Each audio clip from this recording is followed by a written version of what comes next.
अस्सलाम वालेकुम दोस्तों। 12 अक्टूबर साल 1972 साउथ अमेरिका के क्यूरियागो देश से एक छोटा सा चार्टर्ड हवाई जहाज टेक ऑफ करता है। ये हवाई जहाज जा रहा है चिली देश की राजधानी सांटियागो में और इसमें बैठे हैं कुछ हट्टे कट्टे रग्बी टीम के प्लेयर्स। टोटल में 45 पैसेंजर्स हैं, तो इन प्लेयर्स की कुछ फैमिली और फ्रेंड्स भी साथ में आए हुए हैं। ये उड़ान कुछ ज्यादा नहीं होनी थी। आमतौर पर क्यूरियागो से सांटियागो जाने में सिर्फ 3 घंटे का ही समय लगता है, लेकिन रास्ते में बीच में आती है विशाल एंडीज की पहाड़ी। साउथ अमेरिका में मौजूद एंडीज माउंटेन रेंज दुनिया की लॉन्गेस्ट माउंटेन रेंज है। हिमालय की पहाड़ियों के बाद सबसे ऊंची पहाड़ियां भी यहीं पाई जाती है और यही पहाड़ियां हमारी कहानी में इन पैसेंजर्स के लिए भयानक मुसीबत बन के खड़ी हो जाती है। 12 अक्टूबर के उस दिन पहाड़ियों में तूफान आता है, जिसकी वजह से प्लेन आगे नहीं जा पाता। पायलट्स डिसाइड करते हैं कि रास्ते में यहीं रुक जाएंगे और फिर अगले दिन दोबारा से उठने की कोशिश करेंगे। अर्जेंटीना के मेंडोजा शहर में प्लेन को रात के लिए लैंड किया जाता है। अगले दिन 13 अक्टूबर ये प्लेन दोबारा से टेक ऑफ करता है दोपहर के 2:18 पे। पायलट्स ने देखा था कि मौसम काफी साफ हो गया है, तो अगले 1 घंटे तक सफर काफी सुहाना रहता है। 3:21 ये प्लेन सांटियागो के काफी करीब पहुंच रहा था, लेकिन अभी भी पहाड़ियों में ही था, क्योंकि इस शहर के बगल में काफी ऊंची ऊंची पहाड़ियां मौजूद हैं। नीचे उतरने पर अचानक से भयानक टर्बुलेंस देखने को मिलती है। प्लेन ऊपर नीचे उड़ने लगता है। इस समय अचानक से सारे बादल सामने आ जाते हैं। चारों तरफ बादल ही बादल, कुछ दिखाई नहीं देता। अचानक से प्लेन में अलार्म बजने लगते हैं और वार्निंग लाइट्स भी चमकने लगती हैं। किसी को पता नहीं चल रहा था कि हो क्या रहा है। पैसेंजर्स रग्बी टीम के प्लेयर्स इस टर्बुलेंस का मजाक उड़ाते हैं। इन्हीं जोक्स के बीच एक पैसेंजर खिड़की से बाहर देखता है। उसे दिखाई देता है कि बादल धीरे धीरे हट रहे हैं, लेकिन फिर देखता है कि पहाड़ी बहुत नजदीक है। जैसे ही ये हवाई जहाज बादलों से बाहर निकलता है, पायलट्स रियलाइज करते हैं कि उनके सामने बहुत नजदीक एक बहुत भारी चट्टान। इमीडिएटली पैनिक में आकर वो प्लेन को ऊपर खींचने की कोशिश करते हैं। एयरक्राफ्ट के ग्राउंड पोजीशन के अलार्म बड़ी तेजी से बजने लगते हैं। पायलट्स मैक्सिमम पावर लगा देते हैं अल्टीट्यूड को गेन करने के लिए, उस पहाड़ी से ऊपर निकलने के लिए, लेकिन अफसोस अब तक बहुत देर हो चुकी थी।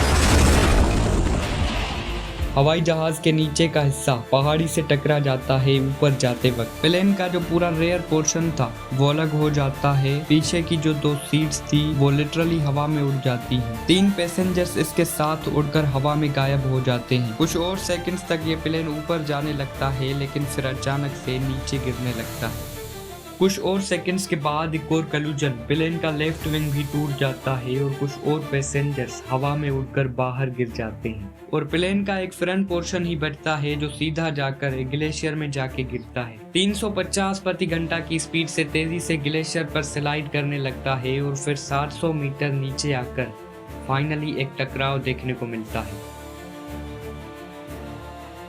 प्लेन में सब कुछ तहस नहस हो गया। जो पैसेंजर सीट्स थी वो बेस से फटकर बाहर आ जाती है। प्लेन का कॉकपिट पूरी तरीके से क्रैश हो जाता है और 2 पायलट्स इमीडिएटली मारे जाते हैं।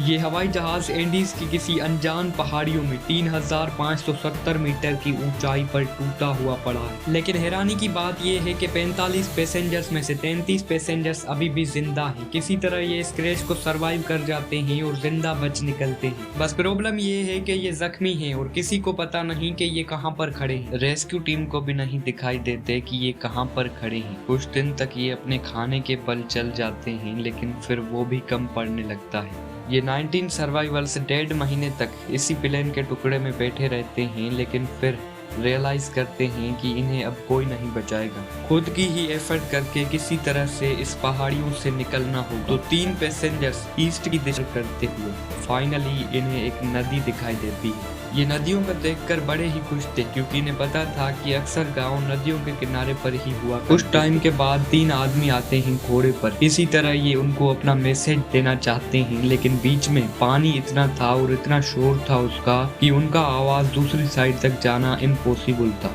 घोड़े सवार यहाँ से चले जाते हैं और कुछ दिन के बाद ये वापस आते हैं एक पेन और पन्ना लेकर। पन्ने को एक पत्थर में लपेट के उस पर रस्सी बांधकर दूसरी ओर फेंक देता है। पैसेंजर्स इस चीज को देखकर बड़ी ही खुशी में उस पर लिखने लगते हैं।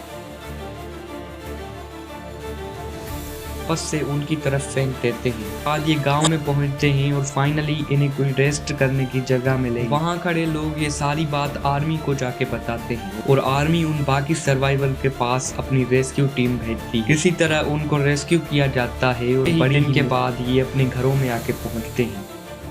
इस कहानी से हमें सीख मिलती है कि कभी भी किसी भी टाइम हार नहीं माननी चाहिए, चाहे जितने भी एफर्ट्स लग जाएं, जितना भी टाइम लग जाए, लेकिन आपको भी अपने ऐसे ही सपने पूरे करने हैं।